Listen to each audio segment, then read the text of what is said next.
And I said that now when I swing, I have to let my arms, I actually have to let my arms straighten out to get to the ball. Okay? If we combine the golf swing that you had, the basic game you had, but had a brain transplant with Phil Blackmar, you think your career would have been a different story? No question. At the time? Oh yeah? No question. Tell me about that. The difference between what I learned from being around Phil mentally, and more than Phil, and I maybe not more than Phil, but the majority was Nicholas. See, all the 35 years I've spent around Jack and seeing him in all the different situations and listening to people ask him different questions and how he responded to those questions, and then asking him about his response and finding out where his mind was, it became evident that Jack Nicklaus had a different perception of what was going on than I did.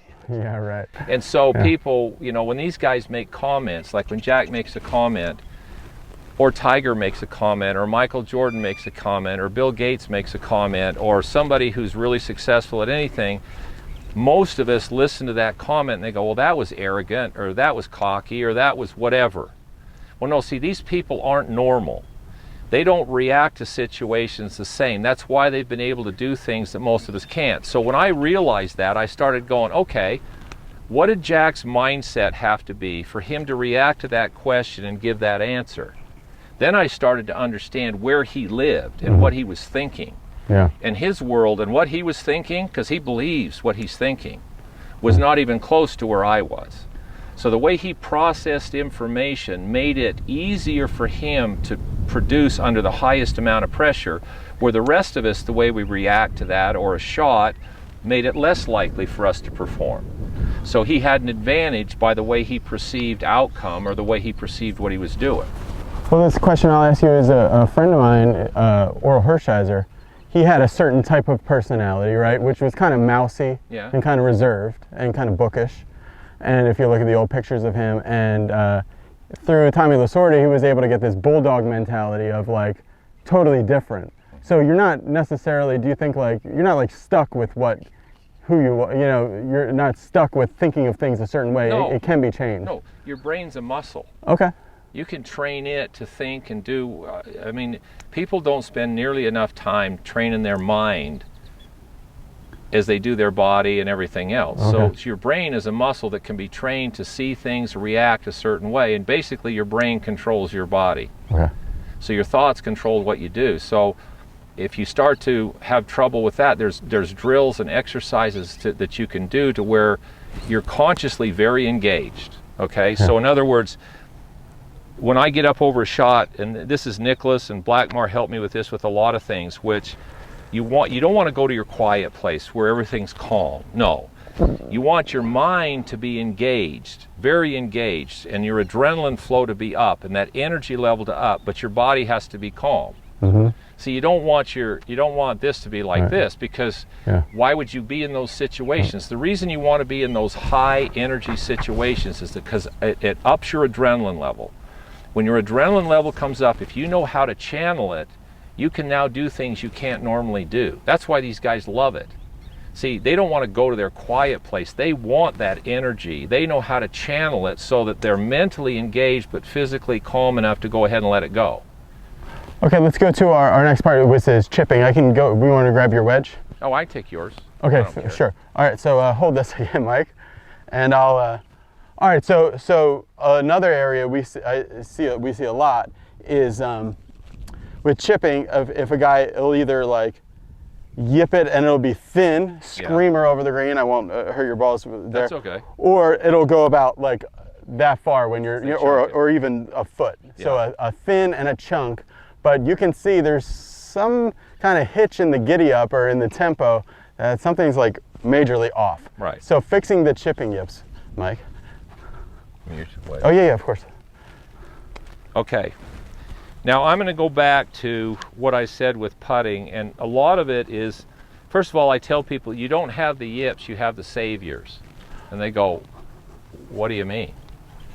I go, well, the reason that you yip is because your technique is so far off that if you didn't do something at the last second, you'd never hit the ball solid.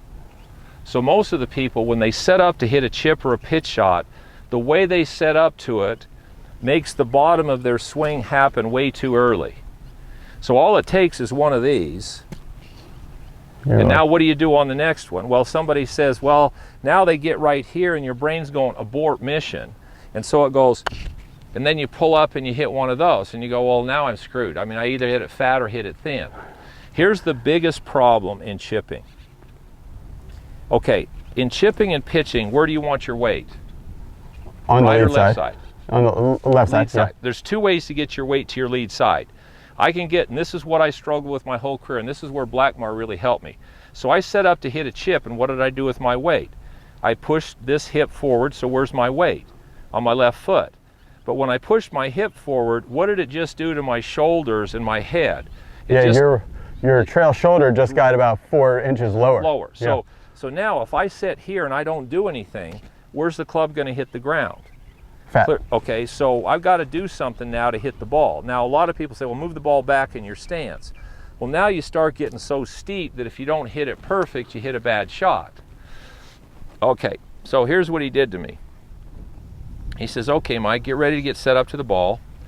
So I started, he goes, whoops, whoops, now stand there. Now if you had to pick your right foot up and you couldn't move your left hip, where would your upper body go? It would tilt forward. Yeah, it would. He says, okay, now you're there. Where's your eyes? To the left of the ball.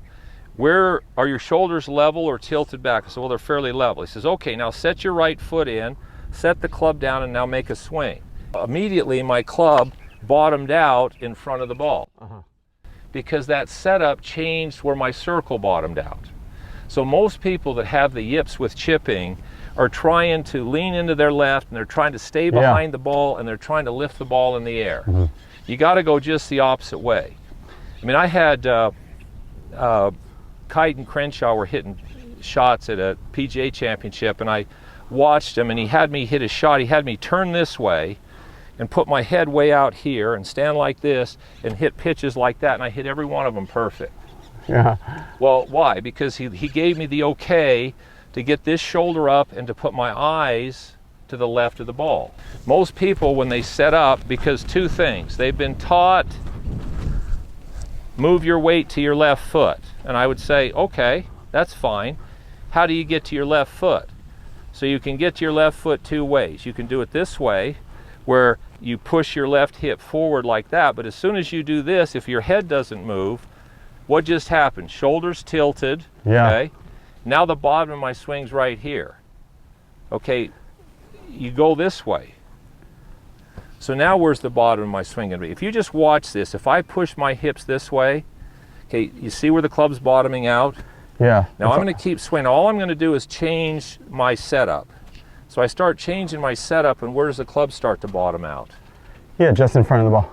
Okay. And also when you were doing it the first way, your path was way too much from the inside. Yeah, from the inside, and then it started straightening out. Yeah. Mike, I'm gonna give this to you, and just because I think this will explain to people a little bit, I want you to kind of adjust me to, so if we have our golfer and they're kind of like that to chip, and they want to get their weight left, so they're going like that. So what is the kind of, what do you call it? Okay, so protocol to go through to? So I stand them level, okay, and you stand up. All right, so I'm just level, yeah. Okay, now lean this way so weight goes into your left foot. Okay. Left foot, feel that? You can pick your right foot up now and you wouldn't fall down. Yep. Feel where you're at? Yep. You see where your head is? Now all you want to do from there, you keep your shoulders like this, you just bend. Put your hands on the club, right there. Now go. Go. And you bottom out in front of the ball. Yeah. All we did is we changed this and this, which is controlling your circle. So we're standing straight up. Tilt this way. Tilt this way, but the hips are staying there. Hips stay. We're not doing well, wherever anything. If you want to set your hips a little open, you can, doesn't matter. But the first thing you do is you're here, you tilt your upper body this way. So your right shoulder comes up, which you feel is higher than your left. And then you just bend down to the ball right there. And now you just make a swing. Okay, now if that happens... Okay, yeah, that was fat. Well, no, okay. Here's the other reason for fat. It's called measuring out. Okay. All right, so when you set that club down, so get your setup. Okay, so I'm here, I'm getting the weight like I would do that. You tilt there, so now your shoulders are level. If you watch all these guys, their shoulders are level, and their eyes are even or forward or to the left of the ball, okay? All right, now when you set the club down, don't rest it on the ground. You want the club pulling on your arms, but you want it barely touching the grass. Oh, okay. Because if you set it on the ground, when you swing, the momentum of the club's going to straighten your arms a little bit. All right, so I've got right there. The bounce of the club is just pushing the blades down a little bit. Yeah, perfect. Now just let it go. Now if you don't let your arms straighten out, see, you caught that one just a little thin. Why? Because you set the club on the ground. Okay. So when you come into the ball, what do you have to do to not hit it fat? You got to pull your arms up. Okay, gotcha. So you're right on. Remember I told you in putting, you're on the edge of yips. Yeah, so I'm have a little savior in there. Yeah, you got a little savior, and if you're not careful, if that savior doesn't show up, you mishit it. Okay, so here, there, right there. Now when you set the club, there you go. Now let the weight of the club swing, and it's going to straighten your arms out. There you go. Good. Now the weight of the club can straighten your arms, and you don't hit it fat. Oh, I'm glad I stepped in here, because that's a. If I would have done this on my own, I probably would have fatted and gave up on it. Well, but that's good. Most people set the club. They do. Here's what the main things they do wrong. Let me grab another ball. The main thing people do, what they do wrong, is most of it's in their setup.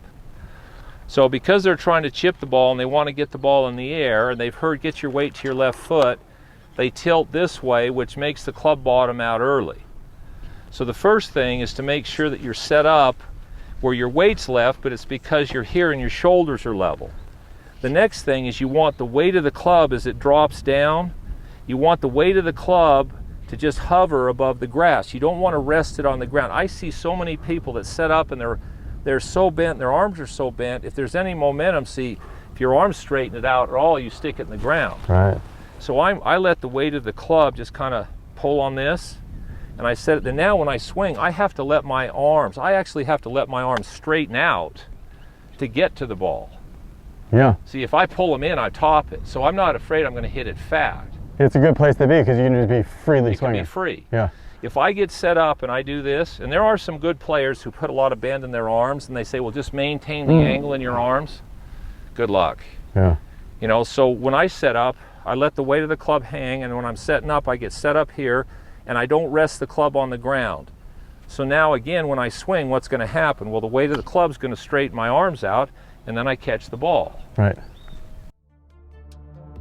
Thanks to Mike for letting me come out and visit, pick your brain. No problem. You guys see a lot of really cool tips on MalaskaGolf.com. There's a special promo code through Be Better Golf that you can use to get a discount off of when you first join. Thanks a lot for watching. Mike also has a YouTube channel with a lot of cool content on it. Just type in Malaska Golf in the search and you'll see. Thanks again, Mike. See you later. Bye.